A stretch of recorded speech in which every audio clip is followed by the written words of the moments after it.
തിരുമാറിലെ വനമാല പൂക്കളിൽ ആദ്യ വസന്തം ഞാൻ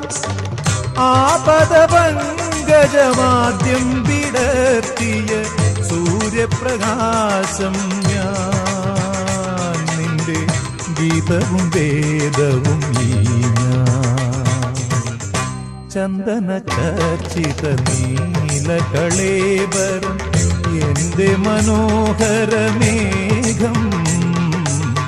കായാമ്പൂവിലും എന്റെ മനസ്സിലും കതിർമഴ പെയ്യുന്ന മേഘം ഇത് ഗുരുവായൂരിലെ മേഘം.